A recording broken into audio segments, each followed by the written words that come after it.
Bismillahirrahmanirrahim. Assalamualaikum warahmatullahi wabarakatuh. Ketemu lagi di Lengkong Bagja Channel. Hari ini kita kedatangan orang jauh dan orang dekat. Nah, jadi jauh dekat sama saja mirip angkot kan. Jadi orang jauh orang dekat ini jauh dekat. Kita kedatangan yang begitu luar biasa.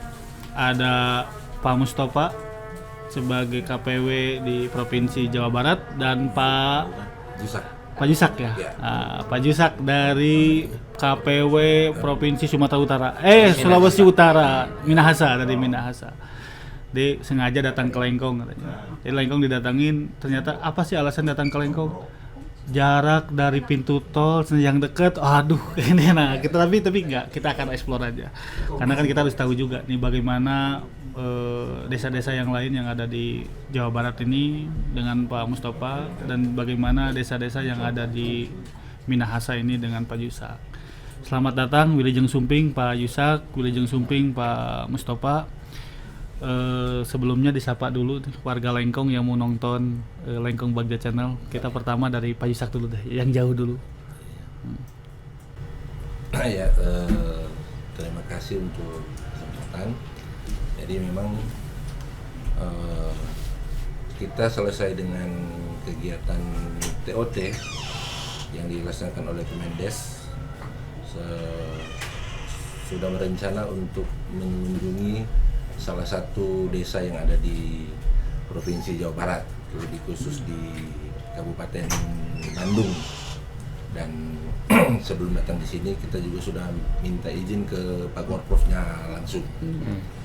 Dan jujur ketika pertama masuk baca desa Lengkongnya, kok di perkotaan. Ya, memang agak kaget juga. Pertama karena nama Lengkongnya. Oh gitu. Nah, nama Lengkongnya itu adalah marga besar yang ada di Sulawesi Utara, lebih khusus di Kabupaten Minahasa Raya. Jadi terus marganya menjadi nama desa di Provinsi Jawa Barat di Kabupaten Bandung. Tapi ketika mendengar pemaparan dari penuturan dari Pak Kepala Desa, arti dari kenapa namanya Lengkong agak mirip juga dengan bahasa yang ada di daerah kami di Minahasa.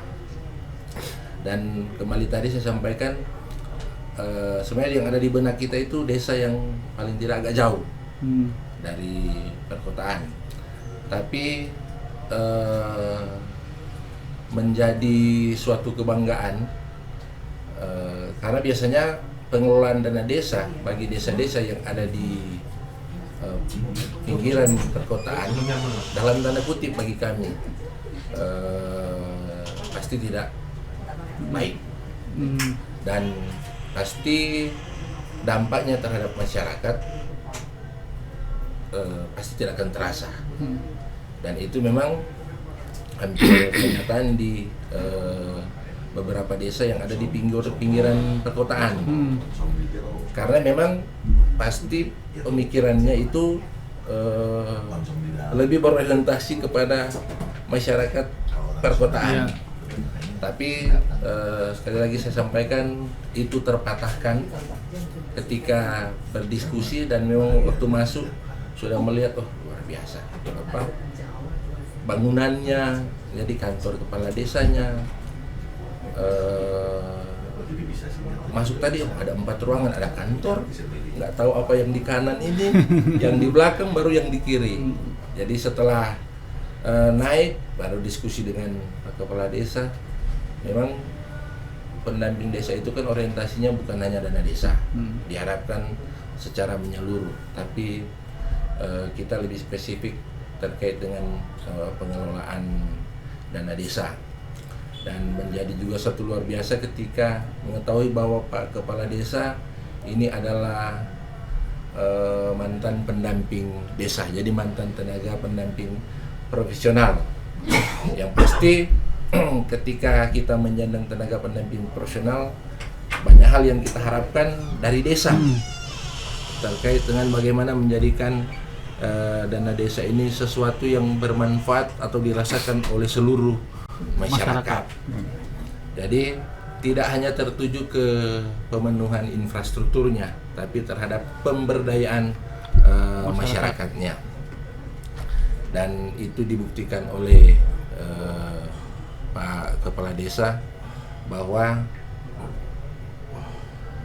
selama menjadi pendamping desa itu Pak Kepala Desa mampu mengimplementasikan, membuktikan bahwa pendamping desa yang katanya hanya sekedar pendamping, tapi bisa membuktikan bahwa membawa desa Lengkong ini kepada arah perubahan yang lebih baik sejak tahun 2019 mungkin ya, sejak Pak Kepala Desa terpilih dan dilantik. Dan memang dari bincang-bincang, walaupun memang mungkin belum menjawab semua, jadi belum menjawab semua hakikat dari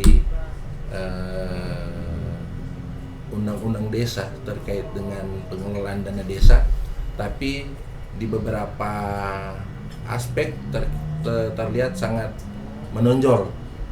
Jadi seperti tadi disampaikan,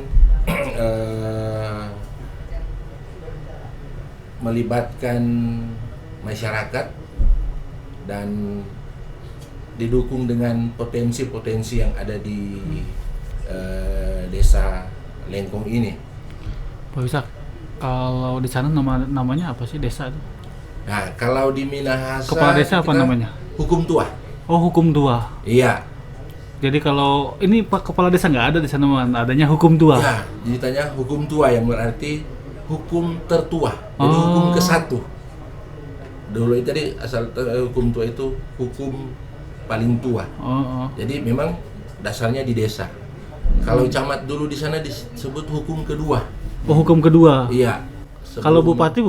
Ya, bupati. Hukum ketua di sana. Jadi hukum. Panggilannya apa? Pak Patua. Hukum tua memang. Hukum tua. Ya, hukum tua. Nah, ini kan ternyata tadi cerita-cerita bincang-bincang di belakang itu kan banyak kepulauan ya. Iya. Ada satu desa yang beda pulau. Ya, memang Provinsi Sulawesi Utara itu terdiri dari 12 kabupaten dan 3 kota. 12 kabupaten, 3 Ya, kota. 12 Yang 3 kabupaten. kota masih ada desa. Ada kota Mobagu. Kota Mubago. Dia ada 15 desa. Jadi mirip dengan yang Kota Banjar yang ada di Jawa Barat. Iya. Dan di sana memang di Sulut itu 3 kabupaten itu kepulauan. Ada desa yang memang satu desa satu kecamatan. Satu desa, satu kecamatan. Satu desa satu kecamatan. Desanya satu, kecamatannya satu, kabupatennya satu. Ya, kabupatennya besar ya satu. Oh, tapi kan ada kelurahan-kelurahan yang lainnya ya. Iya, jadi ada satu kabupaten itu yang memang berbatasan dengan Filipina, namanya Kabupaten Kepulauan Talaut. Yang pasti kalau mau sebut nama desa pasti ingat. Itu Desa Miangas. Oh iya, Ya, dari Pulau Miangas sampai Pulau Rote. Sampai Pulau Rote. Iya. Itu Miangas itu ada di Provinsi Sulawesi Utara, Kabupaten Kepulauan Talaut. Makanya namanya itu kecamatan khusus. Karena memang kalau mau ke Miangas dia butuh kapal khusus. Iya. Terus kalau mau ke sana memang harus dijadwalkan dengan baik supaya bisa langsung pulang, kalau tidak bisa sebulan. Jadi kalau memang cuacanya agak buruk, bisa 1 bulan ya. bisa 1 bulan nginap dulu di sana. Iya. Jadi dia satu desa, satu kecamatan, ada bandara, ada 1 bulan. ada bank. Tapi cuma di waktu-waktu tertentu. Yang itunya. Dan Pak Jokowi sudah pernah ke. Ya, karena kan suka didung-dungan juga sama Pak Jokowi. Pak Mustafa. Ya, siap. Kita melihat begitu perjuangan besar ternyata. Jadi pendamping desa di pinggiran. Membangun Indonesia dari pinggiran kan menjadi cita-citanya kan seperti itu. Nah, bagaimana dengan kondisi Jawa Barat hari ini? Dengan desa-desa banyak yang mandiri begitu diapresiasi oleh Pak Gubernur dan segala macamnya. Kondisinya sekarang bagaimana? Alhamdulillah. Sebelumnya saya sapa dulu ini warga Lengkong. Lengkong Bagja Channel. Lengkong ya. Assalamualaikum warahmatullahi wabarakatuh. Waalaikumsalam. Harga Lengkong, wilujeng sore menjelang wengi meureun sontennya. Alhamdulillah saya mungkin dulu mah sama-sama dengan Pak Kades ya di pendamping desa, hanya beda jenjang mungkin. Saya di provinsi, Pak Kades dulu di kecamatan. Kalau bicara tentang desa, tentu saja kita bicara tentang Undang-Undang Desa Nomor 6 2014, di mana setelah lahirnya Undang-Undang Desa, desa diberi kewenangan sekian banyak. Terutama ada 2 ajas yang menjadi tren saat ini dan ketika Undang-Undang Desa diundangkan. Ajas rekognisi dan subsidiaritas. Nah, dengan 2 ajas inilah maka desa secara nasional dipicu juga untuk secepatnya dari tertinggal menjadi berkembang menjadi maju menjadi mandiri. Tadi bicara tentang desa-desa pinggiran, memang nawacita Pak Jokowi dulu diantaranya adalah membangun Indonesia dari pinggiran, yaitu dengan memajukan desa-desa, bahkan realisasinya sampai saat ini juga masih dirasakan dengan adanya dana desa yang langsung ditransfer dari APBN. Artinya negara begitu sangat perhatiannya terhadap desa dan sangat menyadari bahwa ujung tombak pembangunan Indonesia sebenarnya ada di desa. Dari dulu juga sebenarnya baik pra penjajah maupun masa penjajah, pasca penjajahan juga banyak kalangan tertentu yang sekarang sudah maju dan dulu juga memang merasakan bagaimana dia memanfaatkan komoditi yang ada di desa. Bahkan ketika warga desa belum menyadari pentingnya mengelola ataupun memanfaatkan komoditas yang ada di desa, nah ini para konglomerasi zaman dulu juga sudah mulai bergerak gitu ya. Sehingga ketika undang-undang desa diundangkan, itu banyak lahan-lahan yang ada di desa yang sudah dikuasai oleh para konglomerat lah kalau bicara sekarang. Nah itu. Nah, bicara lagi tentang bagaimana desa di Jawa Barat, ini Pak Kades juga bisa merasakan dulu ya ketika menjadi pendamping seperti apa desa Lengkong sebelum ada undang-undang desa. Dan setelah saya banyak kunjungan ke daerah-daerah juga sama bahwa desa sebelum adanya undang-undang desa mereka hanya penerima manfaat, tidak diberi kebebasan untuk berapresiasi. Kemudian artinya jadi objek lah begitu ya, jadi objek pembangunan dari pusat. Sekarang jadi subjek dengan adanya undang-undang desa dan juga beberapa ajas yang diberikan kepada desa. Bahkan di dalam undang-undang desa kan visi misi undang-undang desa adalah diantaranya membuat desa maju, mandiri, demokratis, kuat, mandiri dan demokratis. Nah karena itu sekarang kepala desa khususnya itu asal punya visi misi yang jelas sesuai dengan undang-undang desa dan juga punya perspektif ke depan, maka mau dijadikan apa desa itu saat ini adalah waktunya. Dari sisi penghasilan desa juga desa sangat punya kesempatan yang sangat bagus. Baik itu siltapnya, kemudian pemasukan dari lahan-lahan yang ada di desa itu bisa juga saat ini desa artinya kesempatannya sangat banyak lah. Bukan hanya mengandalkan bantuan-bantuan baik dari provinsi, kabupaten ataupun yang sifatnya tidak mengikat, tapi desa juga bisa mengelola sendiri sekarang tuh lahan yang ada di desa dengan adanya dana desa. Karena kalau lihat Permendes dan juga peraturan Menteri Keuangan itu sangat begitu leluasanya desa asal tidak bertabrakan saja dengan aturan. larangannya disebutkan, yang tidak disebutkan boleh dilakukan. Begitulah makanya. Itu Pak Kades lebih mengetahui lah urusan itu.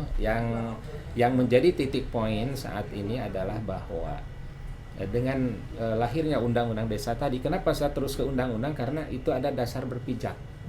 Di mana hierarki dari aturan yang ada di Indonesia, umpamanya ada TAP MPR, kemudian undang-undang, dasar undang-undang, kemudian ada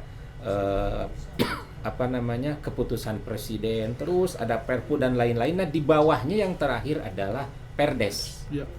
Nah, siapapun kalau sesuatu sudah diperdeskan asal tidak bertentangan dengan aturan turunannya, maka desa bebas. Artinya bebas melakukan itu untuk sesuatu kegiatan yang sudah diperdeskan. Nah, realisasi di lapangan seperti apa untuk hari ini? Gimana? Kelihatan di lapangan untuk hari ini sampai hari ini seperti apa?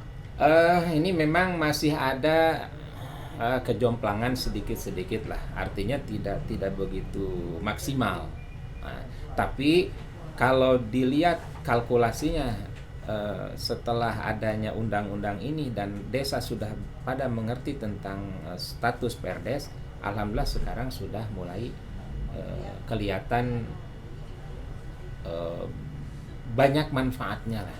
Dan juga desa sudah banyak yang melahirkan atau menerbitkan Perdes. Kita lihat di beberapa ya Pak Yusra, beberapa politisi di atas itu selalu mempertanyakan penggunaan dana desa. Banyaknya kekhawatiran yang begitu masif. Nah, bagaimana menyikapi ini untuk di Jawa Barat? Untuk di Jawa Barat itu aja. Untuk Jawa Barat. Nah, untuk di Jawa Barat memang ada, tapi itu juga untuk kontrol sangat bagus. Sebetulnya realisasinya juga tidak terlalu mengkhawatirkan seperti yang digaungkan oleh sebahagian politisi. Karena kan kita menyikapi pembicaraan politisi itu harus punya dua saku lah gitu. Karena politisi itu kan dari statement-statementnya ada yang memang sengaja untuk memancing bagaimana reaksi. Ada juga sebagai kritik. Ada juga sebagai sesuatu yang memang ada kepentingan lain sesuai dengan arah kebijakan politik yang penting. Dana desa masih ada itu. Penting sekali. Dan setelah saya survei ke daerah-daerah ini Pak Kades ya, itu rata-rata kepala desa itu, rata-rata ini ya, di berbagai kabupaten, walaupun di Sukabumi pernah ada yang demo kepala desa, tapi mayoritasnya 90% lebih kepala desa itu menanggapi sangat positif adanya dana desa. Kenapa demikian? Karena dana desa itu ditransfer ke desa atau diberikan ke desa itu dengan aturannya. Iya. Tidak di-loss lah begitu. Dengan pendampingnya. Ya, dengan pendampingnya, dengan programnya, dengan aturannya, permennya, sekarang segala macam lah. Ada SDGs lah bagi desa yang tidak punya visi. Apalagi sekarang ada SDGs. Kemudian sekarang ada aturan baru tentang pengangkatan ekonomi lokal melalui BUMDesa kan. Nah, di mana BUMDesa satu-satunya wadah ekonomi kerakyatan, ekonomi masyarakat yang sekarang aturannya sudah sangat begitu bagus, sehingga ada BUMDesa, ada BUMDesa bersama atau BUMDesma sekarang disingkat. Kemudian di antaranya ini ada sekarang yang lagi tren transformasi UPK ya, UPK PNPM ya menjadi BUMDesma. Itu kan kalau kita lihat itu penyelamatan aset masyarakat. Itu kan milik masyarakat, dana itu milik negara. Milik masyarakat sebetulnya sudah dikasihkan ke masyarakat di desa-desa. Nah, sekarang lebih jelas pengelolaannya kalau melalui BUMDesma dan bisa dikontrol. Coba. Yang kontrol juga bukan hanya itu, tapi juga kepala desa ikut mengontrol ya. Begitu. Bisa. Kalau melihat tadi cerita ya, ada perjalanan yang begitu panjang dan segala macam untuk mencapai satu titik lokasi. Ini dengan kebijakan hari ini adanya dana desa begitu terbantu kan ya untuk yang di pinggiran itu. Nah, tadi kembali yang ke pertanyaan yang tadi, saya mendengar sendiri bahwa persoalan-persoalan pengelolaan dana desa yang tidak kurang profesional dan sebagainya menciptakan kalau bahasa kasarnya itulah koruptor-koruptor baru. Nah ini bagaimana untuk kondisi di Sulawesi Utara? Ya, jadi kembali ke seperti yang Pak Mustafa sampaikan tadi, bahwa memang desa itu dimerdekakan dalam tanda kutip ketika undang-undang desa ini lahir. Jadi dari sekian asas ada tadi rekognisi dan subsidiaritas. Perjalanan undang-undang desa yang sudah memasuki tahun ke-8. Jadi sejak ditetapkan di 2014, berarti 15 sampai ke 2022 ini sudah ada memasuki tahun ke-8. Dan salah satu output dari undang-undang desa ini adalah dana desa. Yang memang sekali lagi kembali ke asas rekognisi, yang seharusnya memang desa memiliki kewenangan untuk menentukan hak asal usulnya maupun kegiatan-kegiatan subsidiaritasnya. Tapi memang sampai saat ini tidak lepas dari supradesa. Jadi ada elit-elit yang namanya supradesa, berarti di atas desa. Bahwa memang di provinsi kami juga masih terdapat beberapa kegiatan perencanaan, dan saya kira memang kelihatannya masih secara nasional, bahwa memang belum sepenuhnya kewenangan diberikan kepada desa untuk menentukan. Itu misalnya apa ya? Ya. Kayak kemarin, kayak ini saya pengalaman saya tapi BLT harus 40%, ketahanan pangan harus 20%, Covid harus 8%, di total menjadi 68%. Apa dengan program-program itu menjadi menguras kewenangan desa itu? Iya, karena contoh kalau untuk di tahun 2022 ini, ketika Perpres 104 keluar, kita bukan mau menentang, tetapi memang dari 100% dana desa di tahun anggaran 2022, 68% itu karena 40, 20, 8. Jadi banyak program titipan yang dari pusat yang harus dilakukan oleh desa. Tapi yang saya maksudkan dengan di atas supradesa itu, bahwa di beberapa kabupaten, jadi di beberapa kabupaten memang masih terdapat beberapa kegiatan-kegiatan yang memang dalam tanda kutip titipan. Kalau yang dari Perpres itu memang amanat juga dari Undang-Undang Nomor 2, bahwa Presiden melihat secara keseluruhan. Tapi memang di beberapa kabupaten masih terdapat beberapa kegiatan yang memang di awalnya tidak ada dalam pembahasan antara pemerintah desa dengan BPD. Tiba-tiba pasca evaluasi dari kabupaten kembalikan ke desa, BP makanya banyak benturan antara BPD dengan pemerintah desa ketika BPD melihat kok kegiatan ini tidak dibahas bersama dengan BPD. Jadi memang masih ada beberapa supradesa yang memang memanfaatkan kekuasaannya untuk mengintervensi desa terhadap kegiatan-kegiatan yang memang bukan menjadi prioritas dari desa, tapi memang harus dilaksanakan. Berarti itu berubah perencanaan. Nah, yang seharusnya kan begini, ketika itu masuk, seharusnya direview itu dari RKPDes-nya. Iya. Karena memang pasti kan APBDes itu menjabarkan yang dari ketika BPD mempertanyakan sebuah kegiatan yang kenapa ini jadi ada, yang sebelumnya di dalam pembahasan tidak ada, padahal penandatanganan juga oleh BPD, itu masih kejadian ya? Masih. Nah, saya pernah melihat salah satu investigasi, kalau nggak salah Mata Najwa, ada desa fiktif di salah satu provinsi di timur lah. Iya. Salah satu provinsi di timur terkait masalah desa, kalau nggak salah antara di NTT atau di NTB kalau nggak salah. Apa di Sulawesi ya? Enggak lah. Ya itu ada itu fiktif. Jadi mengaku warganya itu ada 200 sekian luasan dan segala macam, ternyata tidak ada aktivitas desa dan segala macam, tapi dana desa cair. Nah kan seperti itu. Nah ini kan sebuah apa ya, tantangan untuk menjawab apatisme terkait politisi-politisi itu terkait pengelolaan dana desa. Apakah di Sulawesi Utara juga ada nggak hal-hal yang demikian? Tapi bukan masalah fiktif, nah yang tadi. Iya, seperti yang saya sampaikan tadi bahwa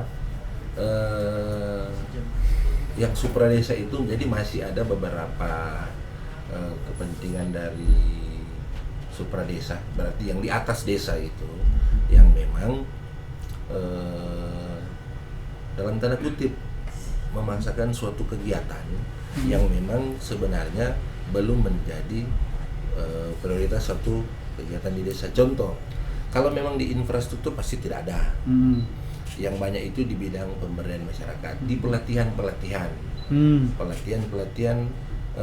peningkatan kapasitas. Memang tujuannya meningkatkan kapasitas. Ada yang perangkat desa, ada yang kelompok PKK. Tapi sebenarnya bagi desa itu belum menjadi suatu prioritas untuk dilaksanakan. Sehingga memang di daerah kita itu sering terjadi benturan. Jadi seperti saya sampaikan tadi, sering terjadi benturan antara BPD dengan desa desa. kades. Nanti kepala BPD tahu ketika ada pergeseran atau perubahan. Kan mulai bulan September ini saya yakin juga APBDes itu kalau memang ada perubahan akan dievaluasi. Desa-desa, jadi tim evaluasi dari kabupaten akan mengevaluasi APBDes yang sudah ditetapkan awal.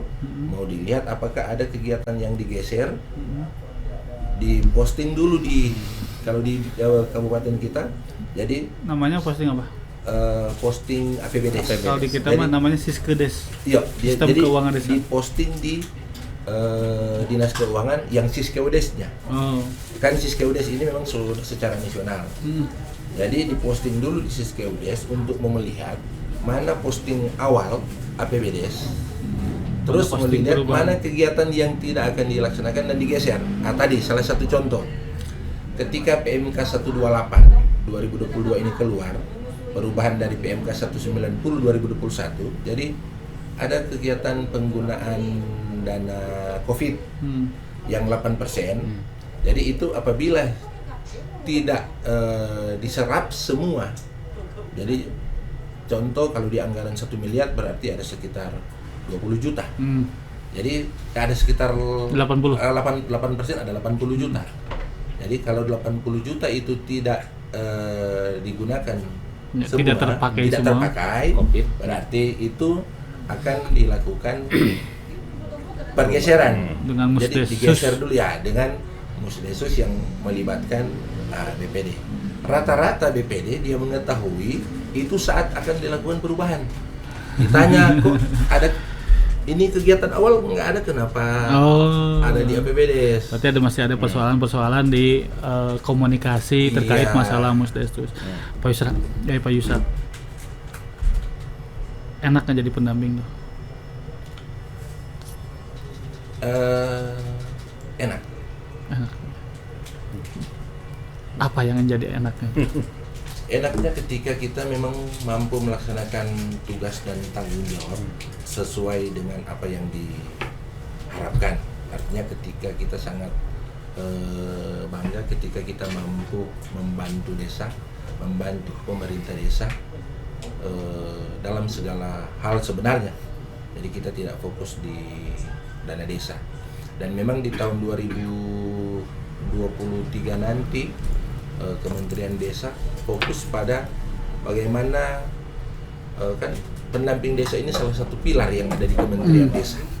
Jadi pendamping desa ini adalah representasi negara hadir di desa melalui Kementerian Desa.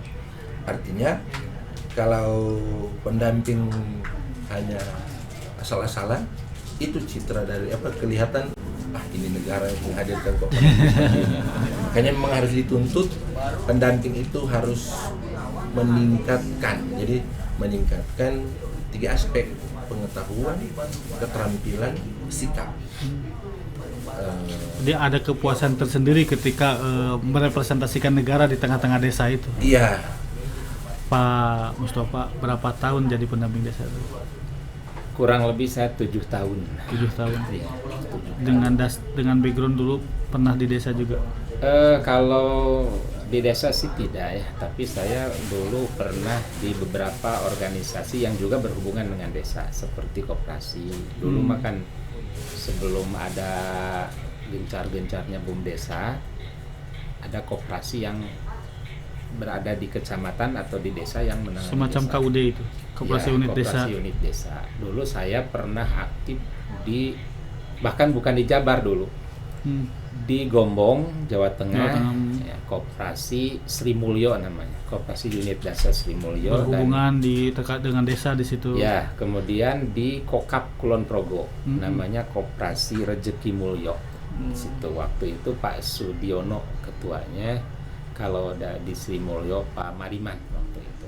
Akhirnya datang ke Kementerian Desa, menjadi pendamping desa yang ngurus-ngurus lebih berdekatan dengan desa terkait teknis dan segala macamnya. Apa yang dirasakan kenikmatan secara tersendiri dan apa yang dirasakan kendala yang tersendiri? Kalau kenikmatannya sih, jadi kan dasar dari manusia itu sebenarnya pemberdayaan ya. Karena setiap individu itu saya yakin ingin memberdayakan lah, baik daya untuk pribadi maupun yang ada hubungannya dengan orang lain.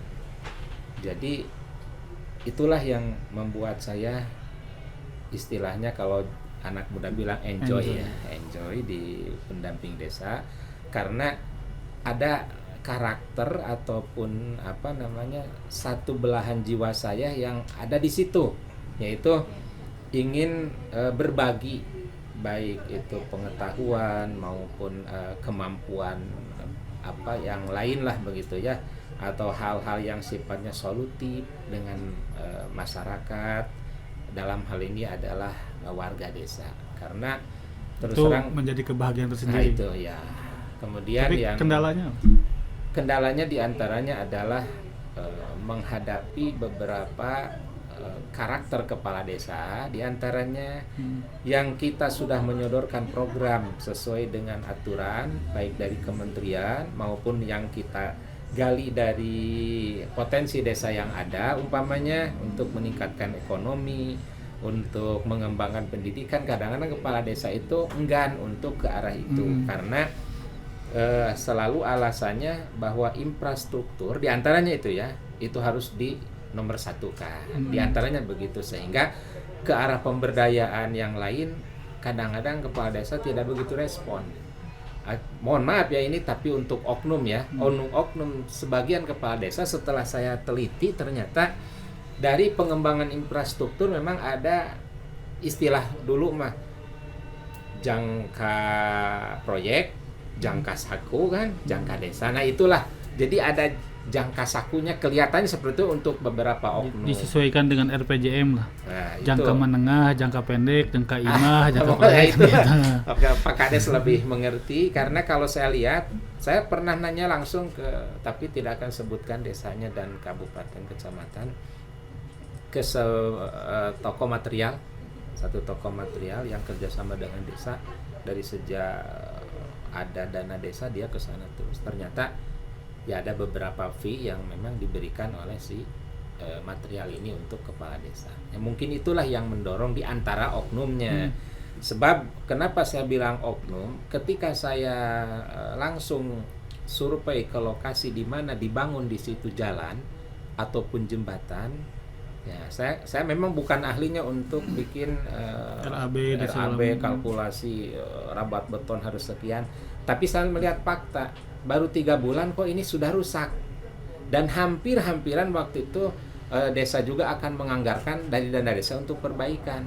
Lalu saya panggil pendampingnya, saya suruh mendekati BPD dan juga nego kepada kepala desa, itu jangan dimasukkan untuk perbaikan jalan yang dibangun oleh desa ketika dana desa tahap pertama.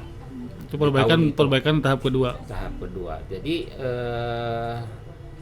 enggak tahun berikutnya bahkan, jadi setahun kemudian. karena waktu itu baru 3 bulan kalau tidak Dengan salah. alasan yang tidak Ya, logis tidak logis lah. Makanya secepatnya saya panggil pendamping desanya, lalu dengan TA-nya ngobrol juga. Waktu itu kan masih ada TAID, Iya. infrastruktur. Kalau sekarang udah ratanya. Ya sudah, sekarang makan Pamus. tidak itu. Kalau di sana mah kan, kalau di Jawa Barat namanya Kang. Kang Mus. Nah, ini. Jadi tadi kalau tadi lihat ada Kang Komar, ini anak buahnya Kang Mus. Gitu. Kalau di sana apa? Kalau di sana Abang. kita ya lebih Abang saja. bukan abang sih, lebih ke kalau yang tua lebih ke kakaknya, Kakak. panggil kakak. Atau memang kita sapaan di sana ada yang bahasa kita itu tole. Oh, Tole. Ya, Itu kalau kakak. Minasa. Ah. Sapaan saja. Kapan saja? Sapaan. Oh, gitu tuh. Iya. Nah, ada hierarki bahasa nggak? Kayak di sini kan kalau makan saja ada berapa nih? Makan bahasa kasar, makan bahasa halus gitu. Kalau di sana ada nggak? Oh ada. Ada hierarki bahasa juga. Iya ada. Kayak dahar, Tole, tuang, jadi ada temboan, tembuan. ada tolor, ada yang di Minasa Tenggara. Pokoknya kita kayak budaya, kayak bahasa. Nah, baru Pak. Jadi ini yang mau diminta. Kan sekali lagi Kementerian Desa sejak tahun 2020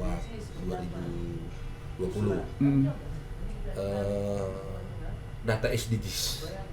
Jadi data SDGs ini sebenarnya pendataan SDGs ini kunci penting yang ada di desa. Bagi Jadi, desa. ya, SDGs ini kan sebenarnya ini secara universal, umum, baru secara nasional. Hebatnya Gus Menteri ketika menarik Gus Menteri jadi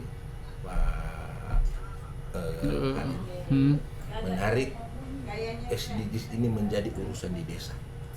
Jadi bukan lebih hebat kalau secara universal cuma ada 17 tujuan. Kalau di desa jadi 18. Nah, jadi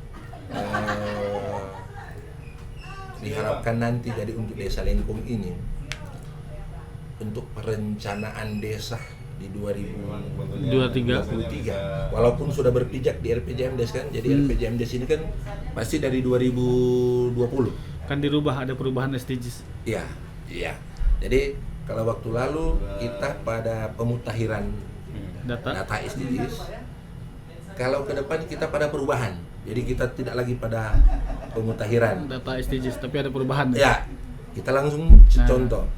SDGs 1, bagaimana membuat desa Lengkong ini tidak ada warga masyarakat yang miskin. Untuk bebas kemiskinan. Ya, SDGs 2, desa tanpa kelaparan. SDGs 3, desa sehat dan sejahtera. SDGs 4, pendidikan desa berkualitas. Yang ini saya sudah lihat di sini. Jadi seperti tadi, ada pelayanan kesehatan, ada upaya ketahanan pangan, pemberian BLT, mungkin juga ada bantuan-bantuan lain, jadi bantuan-bantuan sosial. Jadi yang mau diharapkan ke depan nanti, paling tidak, apalagi ini sudah ada podcastnya desa, yang pasti akan banyak subscribe bantar karena kita memiliki pasukan di Sulawesi Utara itu ada sekitar 700-an dari tenaga provinsi, kabupaten, desa, dan itu kita akan share. Jadi paling tidak bisa menampilkan ini data SDGs dari desa Lengkong. Jadi hasil pendataan seperti ini, bahwa ternyata tingkat kemiskinan di desa Lengkong ini dari tahun ke tahun dia menurun. Angka kemiskinan menurun, berarti prosentase dalam pendataan SDGs-nya naik prosentase. Jadi jumlah kemiskinan menurun, prosentase perolehan dia pasti naik. Paling tidak kalau mau mencapai 100%, tidak ada lagi miskin di desa Lengkong. Walaupun itu sesuatu mungkin yang agak mustahil, tapi itu agak harapan. jauh. Jadi terus jadi ada 18 SDGs yang itu nanti kita harapkan ketika kita membuka nanti, wah sudah ada Oke, terima kasih. Kalau harapan untuk desa-desa yang ada di Sulut? ya, jadi sama. Jadi ini sekali lagi hal-hal yang baik ini suatu best practice yang akan kita bawa ke Sulawesi Utara, bahwa ada desa di Provinsi Jawa Barat, Kabupaten Bandung, pinggiran kota yang mampu menampilkan ya desa yang paling tidak saat ini bagi kita ini desa yang sesuai harapan. Apalagi dari status IDM-nya, desa ini sudah kategori mandiri. Ya Pak? Ya. Makanya sudah mandiri, sehingga jadi mandirinya bukan cuman karena terpenuhinya sarana prasarana, infrastruktur yang menjadi suatu kebutuhan di masyarakat, tapi terkait dengan juga seluruh aspek yang ada, terutama pemenuhan terhadap kebutuhan individu yang ada di masyarakat. Dan kita juga bersyukur bahwa di Sulawesi Utara dari tahun ke tahun status IDM desanya itu bertambah. Bahkan di kabupatennya kita dari dulunya ada desa sangat tertinggal, desa tertinggal, tapi tahun 2022 ini sudah tidak ada desa lagi yang dikategori sangat tertinggal, apalagi tertinggal. Kita sudah ada di desa berkembang, maju dan mandiri. Pendampingnya siapa dulu kan? Ya, tapi Tole kan gitu. Kalau harapan dari Pak Kangus? Harapan saya juga untuk desa-desa Jawa Barat tidak jauh beda tadi dengan Tole Minahasa. Jadi untuk di Jawa Barat, pertama saya juga menghimbau kepada saudara-saudara saya yang menjadi kepala desa melalui Lengkong Bagja Channel podcast di sini. Marilah kita pertama memanfaatkan khususnya dana desa ya, karena kita kan kapasitasnya di dana desa. Tambahan apa Pak dengan ADPD Pak? Dengan ADD? Oh, boleh lah kalau dengan ADD boleh. Memanfaatkan DD dan ADD sebaik mungkin, seefisien mungkin. Kemudian yang kedua, taatlah terhadap aturan yang telah dibuat oleh pemerintah, karena itu juga tidak berarti intervensi terhadap kewenangan desa. Pemerintah, contohnya ada Perpres kemarin tentang COVID segala macam, itu situasional. Ya. Kemungkinan 2023 akan berkurang. Artinya hanya mungkin beberapa aturan saja, sehingga tidak terlalu menguras volume dari presentasi dana desa. Kalau kemarin kan dan tahun ini hampir 68% ya, yang sisanya seolah-olah desa hanya di alas kecil untuk ya itulah. Nah, mungkin di 2023 itu akan hampir seperti semula. Hanya dalam hal ini kan pemerintah juga tidak hanya melihat dari satu lokasi, satu daerah, tapi melihat secara nasional. Yang ketiga, harmonisasi antara kepala desa, BPD, dan juga masyarakat, tokoh agama, kemudian tokoh masyarakat, tokoh pemuda, mohon ditingkatkan lah. Karena asli di satu kabupaten dampingan saya kan sekarang dibagi koordinator. Ya. Koordinator wilayah 3 kabupaten. Nah, di salah satunya bahkan sampai sekarang naik ke pengadilan, tidak tuntas-tuntas antara kepala desa, BPD, dan juga tokoh masyarakat. Sampai sedemikian lah begitu ya. Nah, itu mudah-mudahan tidak ada lagi terjadi di desa-desa lain. Itu juga memang hanya satu, tapi indikasi perpecahan memang hampir adalah di beberapa kabupaten antara desa dengan kepala desa, BPD. Bahkan ada satu desa di Indramayu, maksud saya sebutkan, ketika terjadi pemilihan dan kepala desa dipilih, semua perangkat tidak disisakan satupun, diganti semuanya, sehingga saya datang mau kunjungan sulit untuk mendapatkan data dari desa karena sudah digondol sama yang pertama. Nah, itulah yang tidak saya harapkan, tidak boleh terjadi seperti itu. Yang terakhir, karena kapasitas saya juga sebagai tenaga pendamping di provinsi, maka saya juga berharap kepada seluruh kepala desa dan juga kepada kawan-kawan saya pendamping menjalin hubungan yang betul-betul harmonis, saling mengisi, saling memanfaatkan situasi yang betul-betul dari mulai kekeluargaan sambil ngopi dan lain-lain untuk membicarakan program yang benar-benar sejalan dengan undang-undang yang telah diundangkan di Negara Kesatuan Republik Indonesia. Terima kasih Kang Mus, terima kasih Tole Minahasa. Malam ini tidak tereksplor semuanya karena ada waktu yang begitu sempit.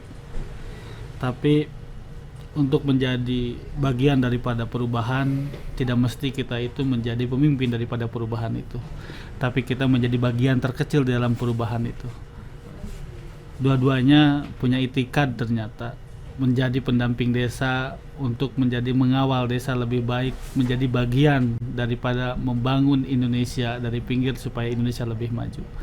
Prinsipnya sama, khairun nasi yang fauhum linas, memberikan kebaikan kepada orang lain, menjadi manusia yang baik itu memberikan yang kebaikan kepada orang lain. Dan cita-citanya Kang Mus dan Tole Minahasa ini sama. Mudah-mudahan beliau-beliau ini menjadi inspirasi kita juga untuk membangun Indonesia itu tidak mesti menjadi bagian pemimpin daripada pembangunan itu sendiri, tapi menjadi bagian terkecil saja sudah menjadi yang terkecil saja sudah cukup. Selamat berdesa untuk Kang Mus dan Tole Minahasa. Mudah-mudahan nanti Sulawesi Utara kita akan silaturahmi. Ternyata ada sejarah. Lengkong itu menjadi bagian daripada Sulawesi Utara juga, menjadi bagian dari Minahasa, marga dari Minahasa sendiri juga. Mudah-mudahan orang Sulut dan orang Lengkong bisa membangun silaturahmi yang lebih erat, menjadi bagian dari Indonesia yang utuh.